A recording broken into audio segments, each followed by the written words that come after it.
하나님의 말씀을 보겠습니다. 누가복음 21장 32절로 36절입니다. 내가 진실로 너희에게 말하노니 이 세대가 지나가기 전에 모든 일이 다 이루리라. 천지는 없어지겠으나 내 말은 없어지지 아니하리라. 너희는 스스로 조심하라. 그렇지 않으면 방탕함과 술취함과 생활의 염려로 마음이 둔하여지고 뜻밖의 그날이 덫과 같이 너희에게 임하리라. 이 날은 온 지구상에 거하는 모든 사람에게 임하리라. 이러므로 너희는 장차 올 이 모든 일을 능히 피하고 인자 앞에 서도록 항상 기도하며 깨어 있으라 하시니라. 지난주에 이어서 기도하는 것과 깨어 있다는 것은 두 번째 시간을 갖도록 하겠습니다.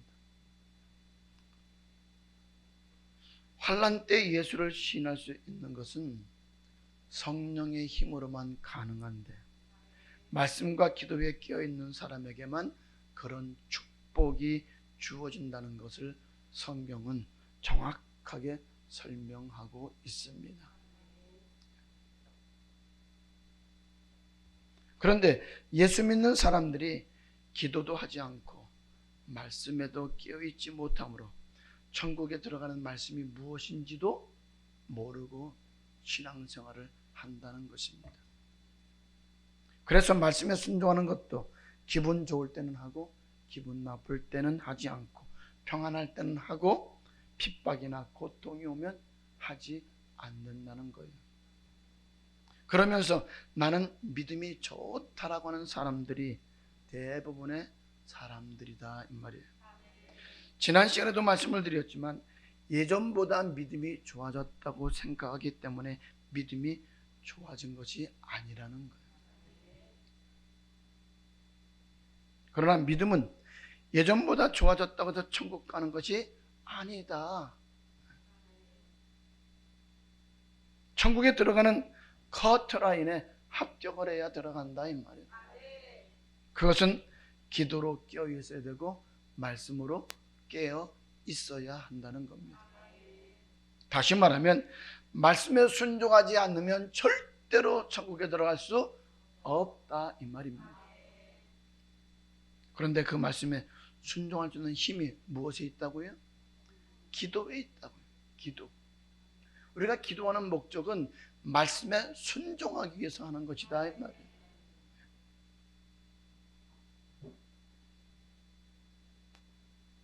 무엇을 먹을까, 무엇을 마실까, 무엇을 입을까를 위해서 기도하는 것이 아니라 먼저 그의 나라와 그의 의, 곧 말씀에 순종하기 위해서 기도하는 것입니다. 기도는 뭐 하기 위해서 하는 거라고요? 말씀에 순종하기 위해서. 이것이 기도입니다. 오늘날 예수 믿는 사람들이 이 기도를 잘못하고 있어요. 말씀에 순종하기 위해서 기도하는 사람들은 거의 없어. 뭘 위해서 기도한다고요? 무엇을 먹을까, 무엇을 마실까, 무엇을 입을까, 내 어려움의 문제를 해결받기 위해서. 기도의 90%가 이런 기도를 하는 거예요. 그런데 성경은 뭐라고 말씀하고 있느냐? 말씀에 순종하기 위해서 기도하라고 말씀하고 있습니다. 말씀에 순종하면 먹을 것, 입을 것, 마실 것은 자동적으로 해결해 주신다는 거예요. 마태복음 7장 21절로 23절입니다. 나더러 주여 주여 하는 자마다 천국에 다 들어갈 것이 아니요 다만 하늘에 계신 내 아버지의 뜻대로 행하는 자라야 들어가리라. 그날에 많은 사람이 나더러 이르되 주여 주여 우리가 주의 이름으로 선지자 노릇하며 주의 이름으로 귀신을 쫓아내며 주의 이름으로 많은 권능을 행치 아니하였나이까 하리니 그때에 내가 저희에게 밝히 말하되 내가 너희를 도무지 알지 못하니 불법을 행하는 자들아 내게서 떠나가라 하리라. 여러분, 이 말씀은 우리는 수도 없이 읽었을 거예요. 그런데 이 말씀을 읽었음에도 불구하고 이 말씀의 의미가 무엇인지를 모르고 지나갈 때가 너무나도 많다는 사실입니다. 여러분, 이 말씀에 보니까 뭐라고 그래요? 주의 이름으로 선지자 노릇, 곧 다시 말하면 주의 이름으로 목사했다 이 말이에요. 주의 이름으로 귀신을 쫓아내고 많은 권능을 행하여서 큰 교회를 이루고 선교도 많이 했다 이 말입니다. 그런데 주님께서 뭐라고 해요? 내가 너희를 도무지 알지 못하니 불법을 행하는 자들아 내게서 떠나가라. 왜? 23절에 보니까 내 아버지의 뜻대로 행하지 아니하면 결단코 어떻게 한다고요? 천국에 들어갈 수가 없다라고 말씀을 하고 있다는 거예요.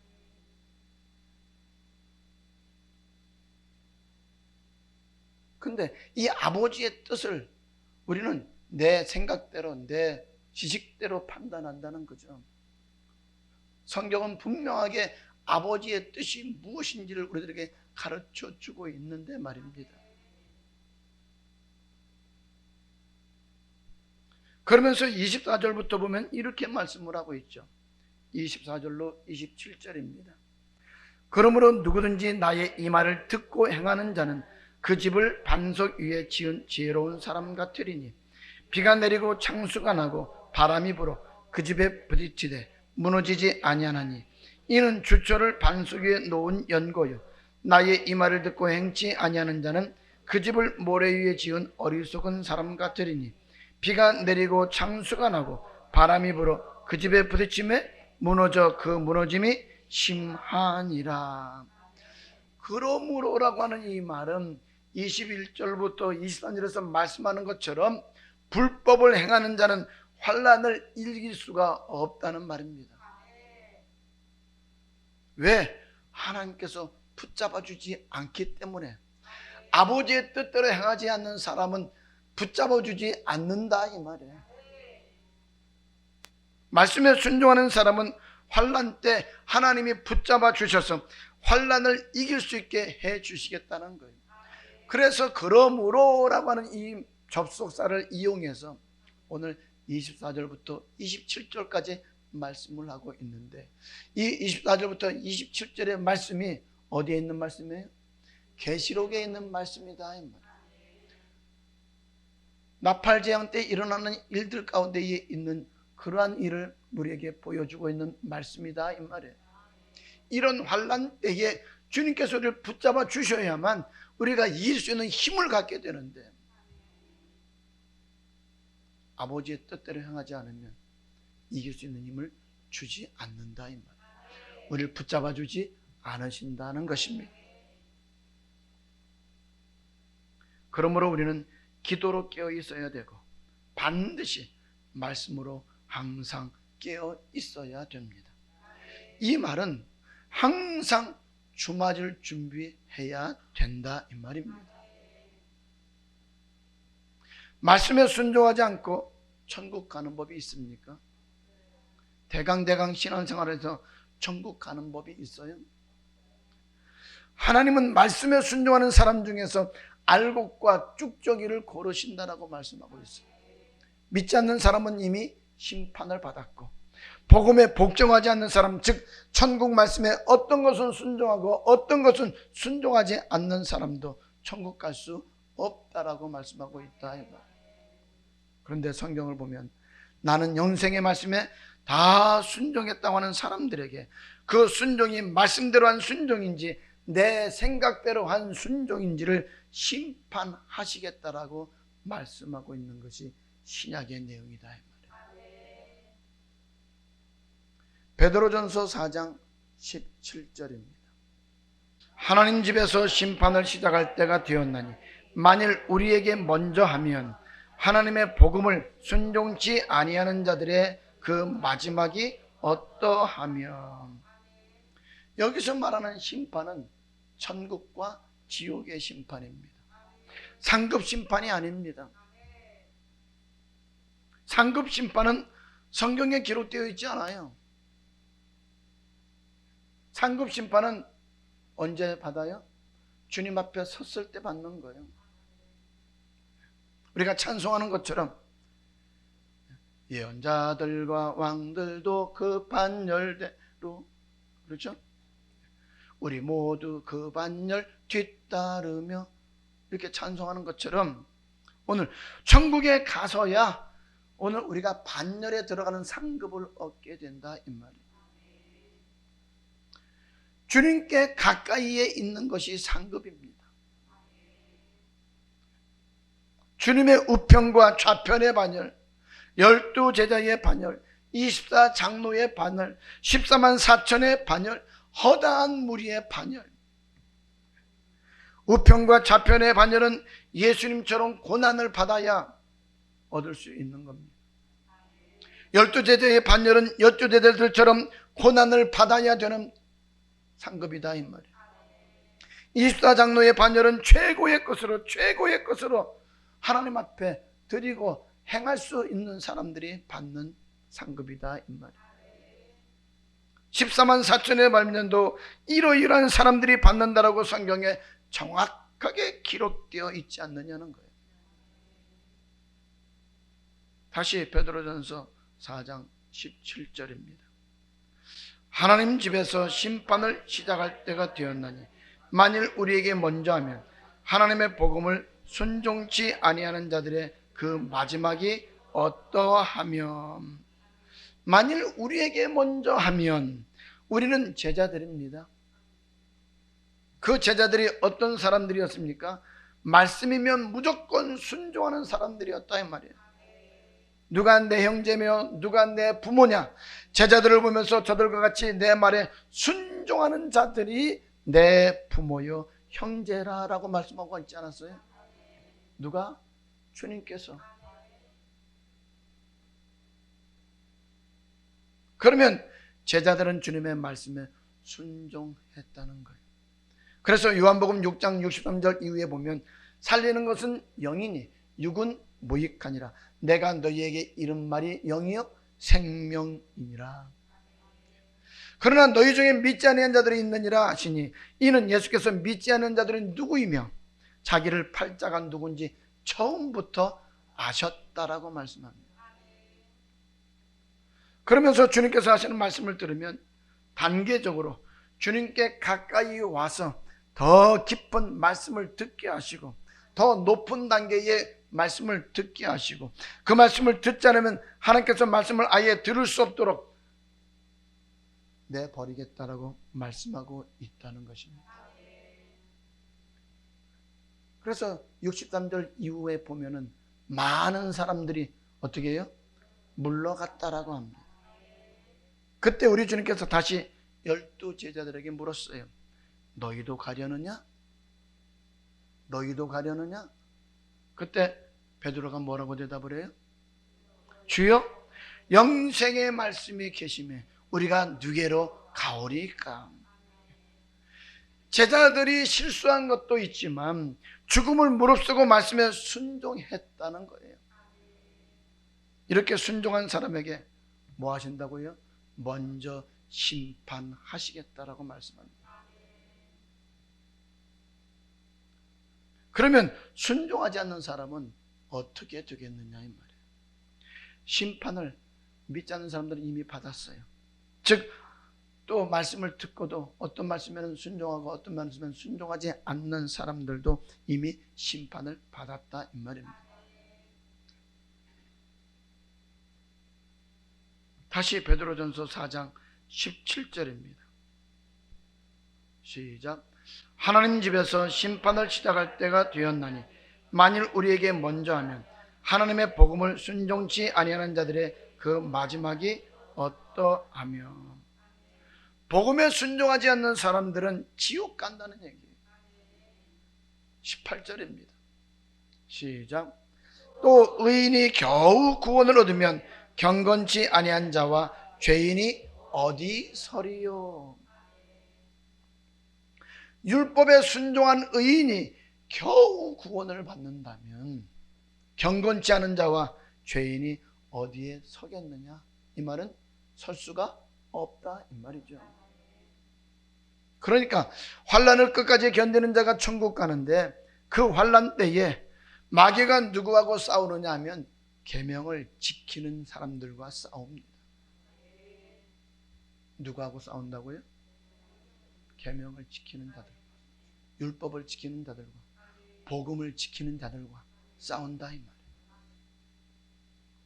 그런데 계시록에 보니까 계명을 지켰다가 지키지 않았다가, 지켰다가 지키지 않았다가 하는 사람들은 666표를 다 받게 될 것이라고 말씀하고 있습니다. 그러면 계명을 지킨 사람은 하나님이 붙잡아 주셔서 견디게 되는데, 그 계명을 지키는 사람과 마귀가 싸울 때 여기에서 승리하는 사람만 천국에 들어간다는 말이죠. 마태복음 24장과 마가복음 13장과 누가복음 21장을 풀이해 놓은 것이 계시록입니다. 그리고 주님은 환난 후에 이 땅에 다시 재림하시겠다라고 말씀하고 있습니다. 그 환난을 끝까지 견디는 자가 천국 갑니다. 그러면 환난을 기록한 것이 계시록 13장이고 환난을 이긴 자와 진 자를 기록해 놓은 것이 14장입니다. 12장 끝에 보게 되면 계명을 지키는 사람과 마귀가 싸우는 것을 볼 수 있습니다.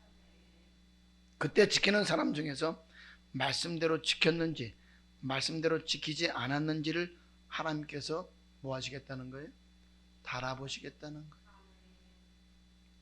하나님께서 달아보시겠다 이 말이에요. 충격적인 말 아니에요? 그래서 말씀대로 순종한 의인이 겨우 구원을 얻는다면 죄인이 어디에 서겠느냐라고 말씀하고 있는 거예요. 계시록 12장 17절입니다. 용이 여자에게 분노하여 돌아가서 그 여자의 남은 자손 곧 하나님의 계명을 지키며 예수의 증거를 가진 자들로 더불어 싸우려고 바다 모래 위에 섰더라. 계명을 지키며 예수의 증거를 가진 자들과 싸우려고 모래 위에 섰다라고 합니다. 이 말은 계명을 지켰다가 지키지 않았다가 하는 사람들은 물어볼 필요도 없이 666표를 받는다는 거예요. 계명을 지키는 사람과 마귀가 싸운다는 거죠. 지키지 않는 사람은 싸울 필요가 없다는 거예요. 이미 그들은 져버렸기 때문에. 말씀대로 철저하게 지키는 사람은 이길 수가 있지만 지켰다가 지켰지 않았다가 하는 사람들은 이길 수가 없다 이 말이에요. 그러면 잘 지키고 잘못 지킨다는 말이 무슨 뜻입니까? 이것을 설명하고 있는 말씀이 고린도전서 3장 9절서부터 기록하고 있는 말씀입니다. 한번 볼까요? 우리는 하나님의 동역자들이요 너희는 하나님의 밭이요 하나님의 집이니라. 우리는 하나님의 동역자라는 것은 이런 뜻입니다. 예수님이 이 땅에 오실 때 크게 두 가지 목적을 가지고 오셨죠. 하나는 말씀을 주러 오셨고 하나는 성령을 주러 오셨습니다. 그러니까 목사는 하나님의 말씀을 전하는 하나님의 동역자이고 성도들에게 기도를 통하여 성령 세례를 받도록 하는 동역자라 이 말입니다. 주의 종인 목사는 성도들의 마음밭에다가 하나님의 말씀을 뿌리는 하나님의 동역자이고 성도들로 하여금 성령 충만히 받아서 주맞을 준비하게 시키는 하나님의 동역자다 이 말입니다. 죄에서 구원하는 것은 목사가 할 수 있는 일이 아니죠. 누가 하는 일이에요? 하나님만이 하실 수 있는 일이에요. 그것은 하나님의 영역이기 때문에 사람이 관여할 수가 없는 거예요. 예수님이 이 땅에 오신 것은 하나님의 나라 복음을 전하기 위해서 오신 것처럼 주의 종을 택하신 이유도 하나님의 나라 복음 곧 천국 복음을 전하는 동역자로 세우기 위해서 오늘 택했다 이 말입니다. 그리고 마태복음 3장 11절에서 말씀하는 것처럼 성령 세례를 주러 오신 분이라고 말씀하고 있습니다. 한번 볼까요? 마태복음 3장 11절. 나는 너희로 회개케 하기 위하여 물로 세례를 주거니와 내 뒤에 오시는 이는 나보다 능력이 많으시니 나는 그의 신을 들기도 감당치 못하겠노라. 그는 성령과 불로 너희에게 세례를 주실 것이요. 성령 세례를 주실 것이라고 말씀합니다. 성령 세례에 나타나는 증거가 방언이고, 방언은 기도하는 영입니다. 우리는 마땅히 빌바를 알지 못하나 성령이 말할 수 없는 탄식으로 우리를 위하여 친히 간구하는 것이 방언입니다. 누구의 뜻대로? 하나님의 뜻대로. 누구를 위하여? 나를 위하여. 그러므로 성령 세례는 방언을 말하고, 방언은 라카라바키아라카투율라카파 로스키비였다인다카이스키 이렇게 기도하는 영이다 이 말이에요. 우리 사람으로는 알아들을 수가 없지만 하나님의 뜻으로 기도하기 때문에 하나님께서 들으시고 응답하시는 것이다 이 말이에요. 누구를 위해서? 나를 위해서. 누가복음 4장 43절에 보면 예수님이 이 땅에 오신 목적을 이렇게 말씀하고 있습니다. 한번 볼까요? 누가복음 4장 43절. 예수께서 이르시되 내가 다른 동네에서도 하나님의 나라 복음을 전하여야 하리니 나는 이 일로 보내심을 입었노라 하시고, 이렇게 하나님은 예수님을 하나님 나라 복음을 전하기 위해서 오늘 보내셨다는 거예요. 예수님은 천국 복음을 전하기 위해서 또한 제자들을 보내셨어요. 그러므로 예수님은 하나님의 동역자이고 제자들 곧 목사들은 오늘 하나님의 동역자다 이 말이에요. 그래서 목사는 성도들에게 말씀을 심어야 하고 성도들에게 성령의 충만함을 받도록 하는 것이 목사의 사명이다 이 말이에요. 그러면 하나님의 동역자로서 하나님께서 우리에게 주신 복음의 씨를, 천국 들어가는 말씀의 씨를 심어야 되는데 이 강단에서 세상 말 할 수 있다고요? 신학자의 말을 전할 수 있다고요? 큰 교회 목사가 하는 말을 그대로 할 수 있다고요? 아니다 이 말이에요. 요한복음 3장에서는 뭐라고 말씀하고 있어요?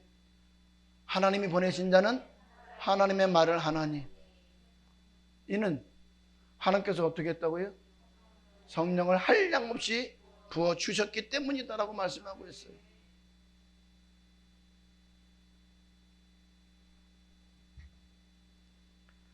천국 복음을 가르쳐서 지키게 하는 것, 그것이 목사의 사명이다 이 말이에요. 또 지키지 않는 사람에게는 지켜라 지켜라 말하고, 지키지 않으면, 그래도 지키지 않으면 어떻게 하라고요? 추례시키라라고 말하고 있어요. 지키지 않는 자들과는 먹지도 말고 마시지도 말라라고 말씀하고 있어요. 그들과 같이 앉지도 말라고 하고 있어요. 인사도 하지 말라라고 하고 있어요. 왜? 그들과 같이 있으면 그 의로운 심령이 상하기 때문에. 그래서 지금 말씀을 지키는 사람하고 마귀하고 싸운다는 거예요. 지키지 않는 사람은 하나님이 붙잡아 주시지 않기 때문에 666표를 받게 된다 이 말이에요. 죽인다고 하니까, 불이익을 준다고 하니까, 매매를 못하게 하니까 겁이 나서 다 받는다는 거예요.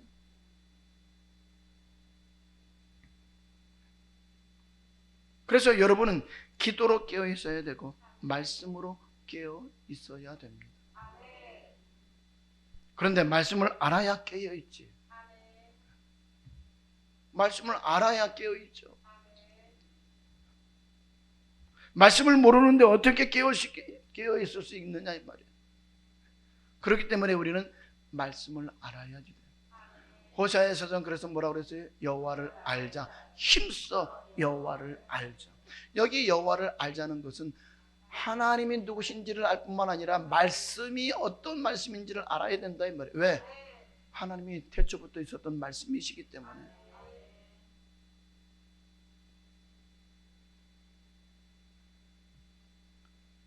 고린도전서 다시 3장 9절로 13절입니다. 우리는 하나님의 동역자들이요 너희는 하나님의 밭이요 하나님의 집이니라. 내게 주신 하나님의 은혜를 따라 내게 지혜로운 건축자와 같이 터를 닦아두매 다른 이가 그 위에 세우나 그러나 각각 어떻게 그 위에 세우기를 조심할지니라.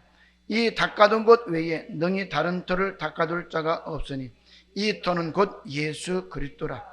만일 누구든지 금이나 은이나 보석이나 나무나 풀이나 집으로 이 터 위에 세우면 각각 공력이 나타날 터인데 그날이 공력을 발하리니 이는 불로 나타나고 그 불이 각 사람의 공력이 어떠할 것을 시험할 것임이니라. 하나님이 주의 종들에게 가르쳐서 지키게 하는 말씀을 주셨는데 그 말씀을 주의 종들로 인하여서 말씀을 선포하게 하고 말씀을 들은 하나님의 백성들이 그 말씀을 순종했다는 거예요. 그런데 어떤 사람은 순종을 하기는 했는데 나무로 했고, 어떤 사람은 풀로 했고, 어떤 사람은 금으로 했고, 어떤 사람은 은으로 했고, 어떤 사람은 보석으로 했다는 것이죠. 순종 안 한 것이 아니죠. 했어요. 했는데 어떤 사람은 나무, 어떤 사람은 풀, 어떤 사람은 금, 어떤 사람은 은, 어떤 사람은 보석으로 했다 이 말이에요. 그러나 성경은 영생 얻는 법의 부분에서 마음을 다하고 뜻을 다하고 힘을 다하여 하라고 했는데 만일 대강대강 했다면 그것이 금으로 한 것일까요? 은으로 한 것일까요? 보석으로 한 것일까요? 나무나 짚으로 했던 것이다 이 말이에요. 누가복음 10장 25절부터 28절입니다. 어떤 율법사가 일어나 예수를 시험하여 가로되 선생님 내가 무엇을 하여야 영생을 얻으리이까? 예수께서 이르시되 율법에 무엇이라 기록되었으며 내가 어떻게 읽느냐? 대답하여 가로되 내 마음을 다하며 목숨을 다하며 힘을 다하며 뜻을 다하여 주 너의 하나님을 사랑하고 또한 내 이웃을 내 몸과 같이 사랑하라 하였나이다. 예수께서 이르시되 내 대답이 옳도다. 이를 행하라. 그러면 살리라 하시니. 하나님 부분에 대해서 마음을 다하며 목숨을 다하며 힘을 다하며 뜻을 다하여 즉 최선을 다하라고 말씀하고 있잖아요. 그러면 여러분들은 최선을 다하고 있습니까? 정말 여러분들이 하나님을 섬기는데 마음을 다하고 힘을 다하고 뜻을 다하고 목숨을 다해서 하고 있느냐 이 말이에요. 성전을 건축하는 일에 최선을 다하고 있었습니까?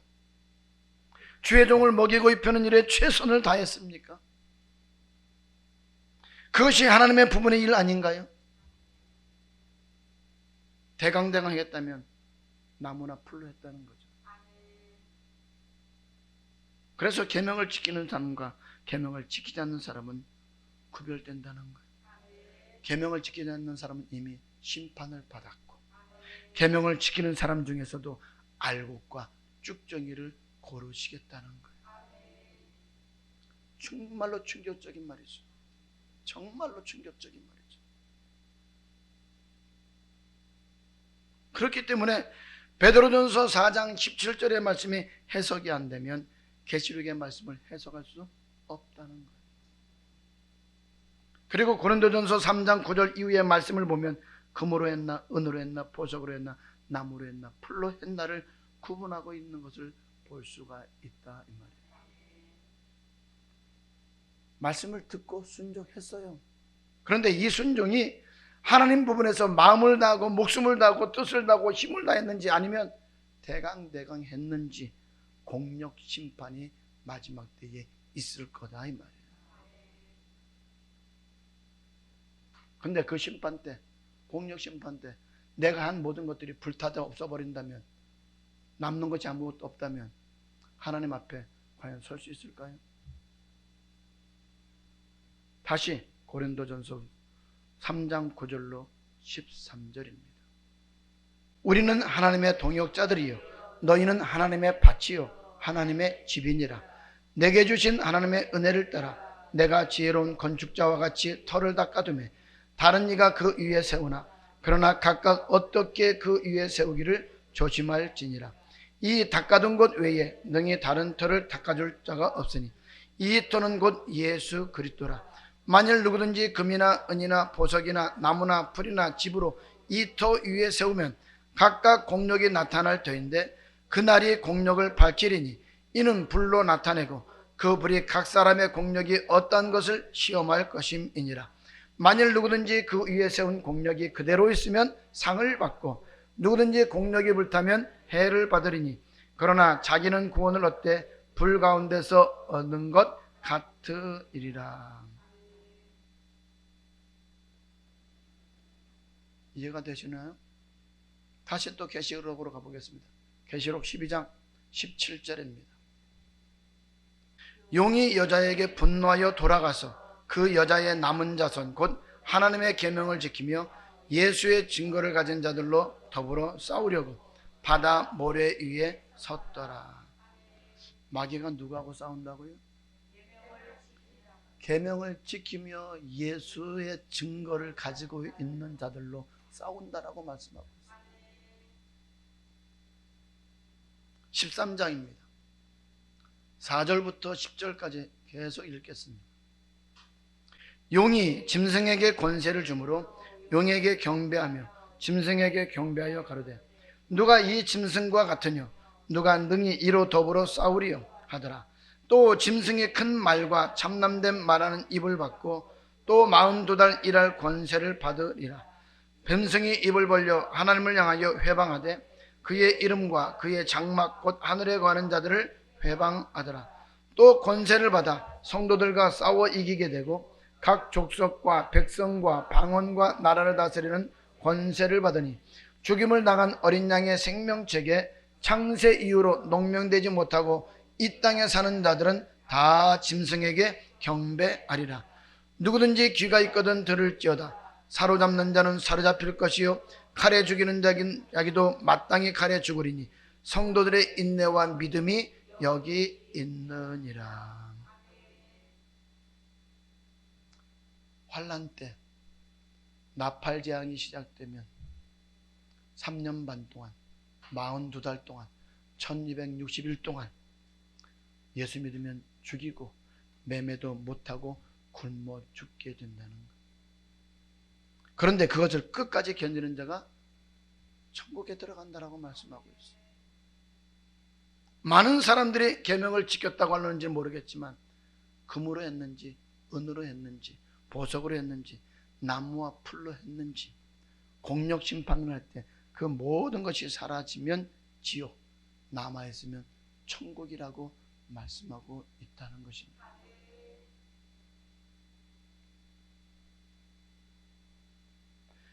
여러분, 내게 주신 하나님의 은혜를 따라서 내가 지혜로운 건축자와 같이 터를 닦을 때 다른 이가 그 위에 세우나 그러나 각각 어떻게 그 위에 세우기를 조심할지니라 라고 고린도전서 3장에서 말씀했죠. 순종하는데 말씀대로 순종했는지 말씀대로 순종하지 않았는지를 생각하고 조심하라 이 말입니다. 금으로 은으로 보석으로 하지 않으면 안 되는 것을 조심해야 되는데 그저 순종하면 됐지 이렇게 생각하고 있지는 않느냐 이 말이에요.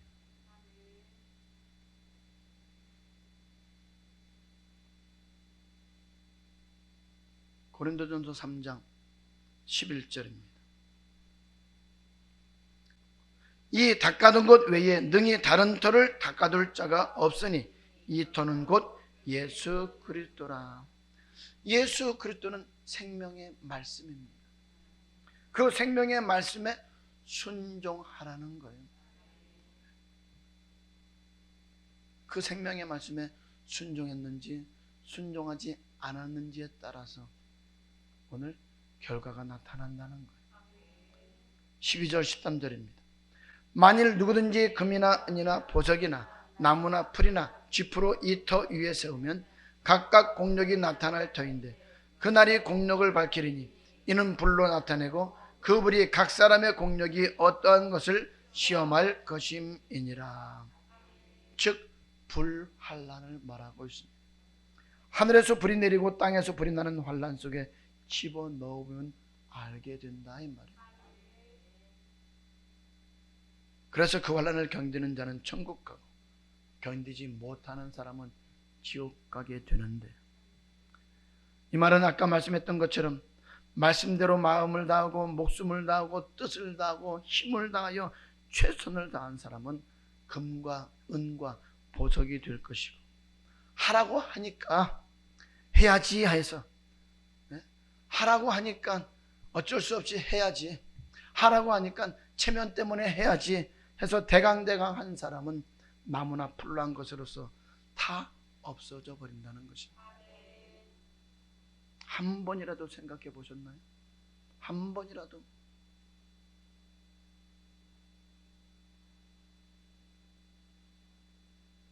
여러분, 우리가 신앙생활하면서 단 한 번이라도 이런 생각 해봤어요?